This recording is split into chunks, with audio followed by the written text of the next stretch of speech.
Et donc on termine avec Dominique Lapeyre de Chavardès. Bonjour, Bonjour. Dominique, président de Météorage. Il y a plein de choses qui m'intéressent, on n'a que 10 minutes et donc il faut aller vite.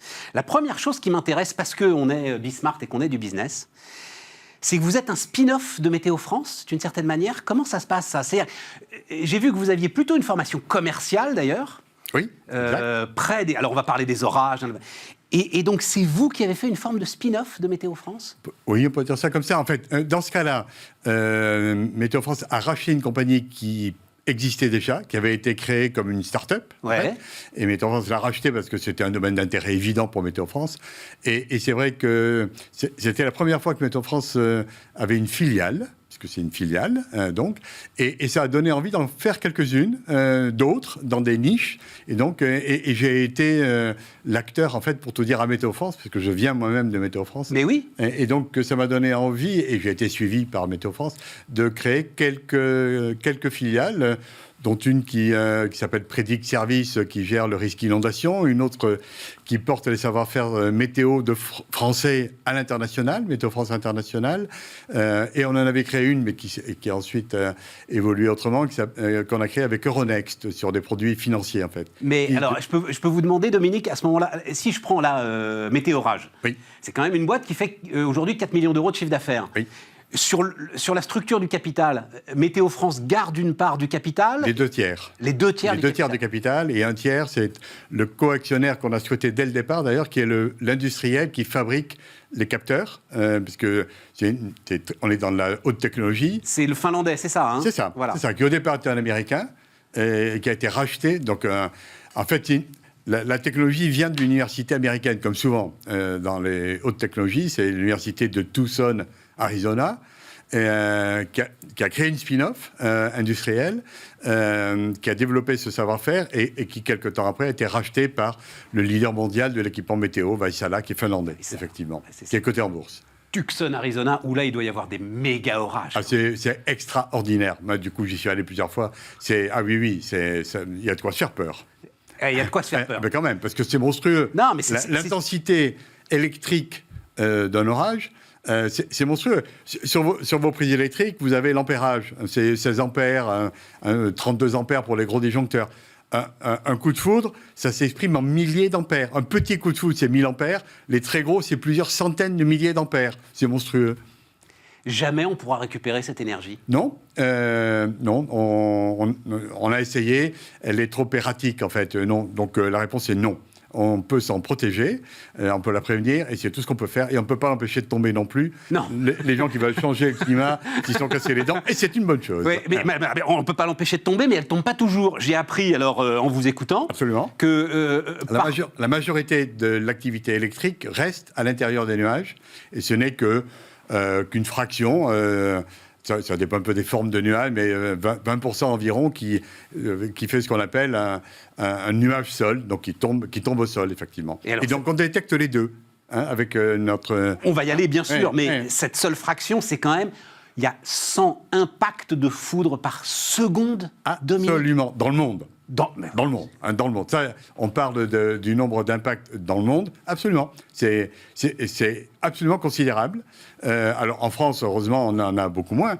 Et on vient de publier, hier d'ailleurs, la statistique sur l'année dernière, qui est une année faiblement foudroyée, mais il y a quand même plus de 300 000 impacts qui sont tombés sur le sol métropolitain. Une année faiblement foudroyée. C'est mignon. On arrive à dire des choses et à prononcer des phrases qui sont magnifiques. Dans son truc, absolument. On en voit là, hein. Voilà, on en voit. Alors c'est du slow motion évidemment. Hein, oui, alors ça, ce sont des caméras. En fait, on s'en sert pour des raisons techniques, mais du coup, ça fait des belles images.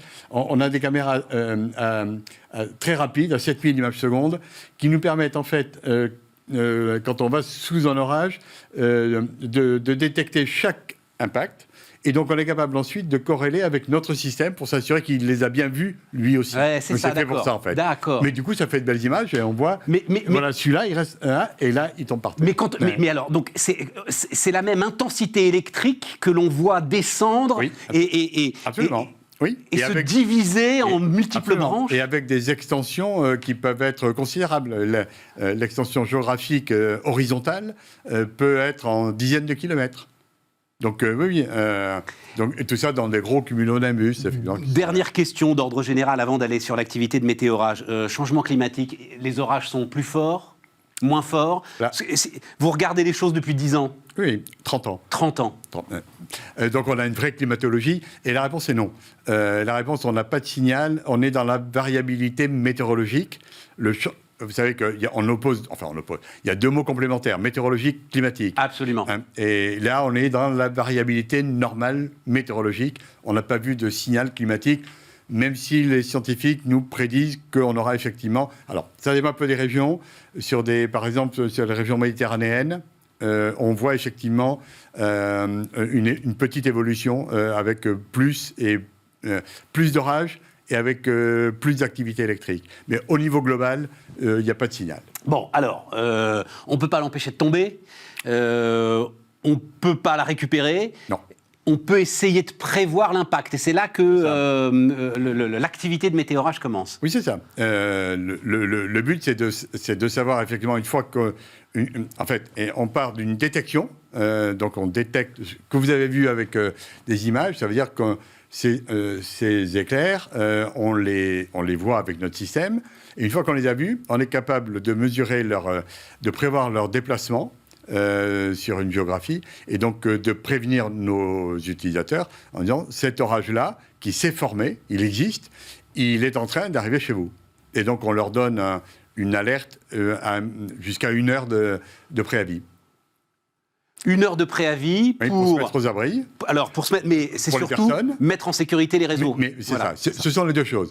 On n'a pas de raison d'être, mais pour autant, on s'est donné une mission qui est de protéger des vies, de sauver des vies, d'empêcher des accidents, et d'autre part, de protéger des installations. Et donc, nos utilisateurs, qui sont principalement des industriels, mettent en sécurité des installations, puisqu'en fait, les perturbations sont électriques. Le phénomène est électrique, l'électricité atmosphérique, et crée des perturbations électriques. Et des perturbations électriques chez un industriel, ça peut complètement ficher en l'air une ligne de production. Évidemment, bien sûr. Voilà. Donc le but, une fois qu'on est prévenu, c'est d'avoir des procédures de mise en sécurité de ces installations. Mais alors, pardon, encore une question totalement idiote, mais la mécanique, si j'ose dire, ça se passe comment ?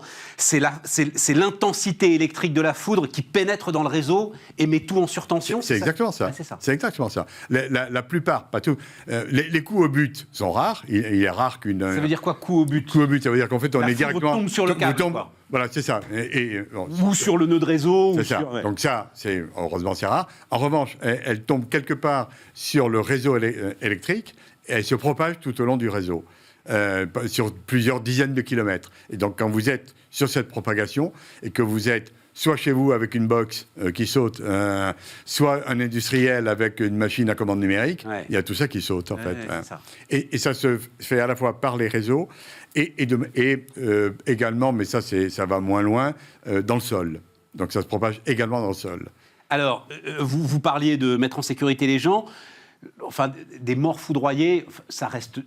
Heureusement. Oui, heureusement, mais... Heureusement, alors, ça dépend où.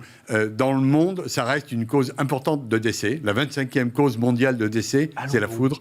Il faut dire que... La 25e ? Oui, absolument. Oui, donc c'est considérable. Ah, je suis sidéré. Oui, et il faut dire qu'on n'a plus les mêmes pratiques en Europe et en France. Mais il y a beaucoup de monde dans l'agriculture, en fait. Et dans des pays très foudroyés. En Asie du Sud-Est, par exemple.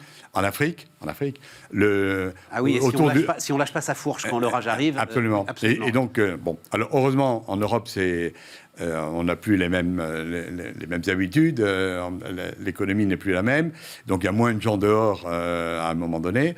Donc les accidents de personnes, en Europe, c'est quelques petites centaines par an d'accidents de personnes, dont environ 10% avec... malheureusement des issues fatales. Voilà. Évidemment, et je crois que c'est combien ? C'est près d'1 millier de campings qui aujourd'hui ont recours à ce service, par absolument. exemple. Oui, c'est ça. Et donc là, typiquement, dans des campings, des golfs, etc., tous les grands sites qui reçoivent du public, le Puy du Fou, Disney, etc., ça veut dire qu'il faut mettre en sécurité les personnes. Mettre en sécurité, c'est... on arrête tous les jeux liés à l'eau, enfin, tous les parce que c'est évidemment très conducteur, et autant que possible, on fait rentrer les gens dans du dur. Donc, dans une maison, on est à l'abri. alors que sous une tente, on n'est pas à l'abri. Le paratonnerre reste une protection. Absolument. C'est une bonne protection. Parfaite. Absolument. Elle n'est pas parfaite parce qu'elle ne va pas très loin, mais elle est très bonne. Si, bien sûr, elle est très bonne. Quand on est dans l'industrie, on a des choses plus sophistiquées. Ça, c'est des cages maillées, des choses comme ça. Ouais. Et par ailleurs, il faut des protections électriques, donc contre les surtensions que vous évoquez. Donc là, ce sont les parafoudres. Donc, Ils fonctionnent comme des disjoncteurs, alors. C'est ça, qu'il y a un moment. absolument. Voilà, Oui, c'est ça, absolument. Mais il faut les deux, et malgré ça, il faut quand même être prévenu de l'orage pour mettre en sécurité ce qui ne peut pas l'être. Les meilleurs parafoudres ne protégeront jamais de tout. Il y a combien de capteurs météo-orage dans le monde aujourd'hui Alors aujourd'hui, on couvre l'Europe avec une centaine de capteurs.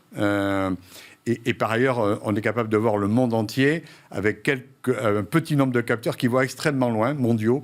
Donc on est capable de faire le même service modulo, des performances un peu plus light, y compris au cœur de l'Argentine, par exemple. C'est ce qu'on fait. Il nous reste quelques secondes à peine. L'importance des précipitations liées à l'orage, c'est un autre sujet, ça aussi. Oui, bien sûr. Mais qui n'a rien à voir en fait avec les éclairs ou qui peut aussi. Si, en fait, un orage est caractérisé par la foudre. Quand il y a la foudre, c'est un orage. Et c'est quand il y a de l'orage qu'il y a des très fortes précipitations. Ouais. Donc c'est le meilleur proxy, pour utiliser un terme bien français, ouais, voilà, des orages très intenses. Et donc, oui, bien sûr, c'est le meilleur signe des orages violents. On a un leader mondial au fin fond du Béarn. Absolument. Au fin fond du Béarn. Absolument. De la connaissance de ce qui est une des plus incroyables puissances que la nature puisse aujourd'hui développer. Mais pour lesquelles on a quelques moyens donc, de prévention. Donc on est là pour mitiguer les risques. Dominique Lapeyre de Chavardès, donc le président de Météorage, était notre dernier invité sur Bismart.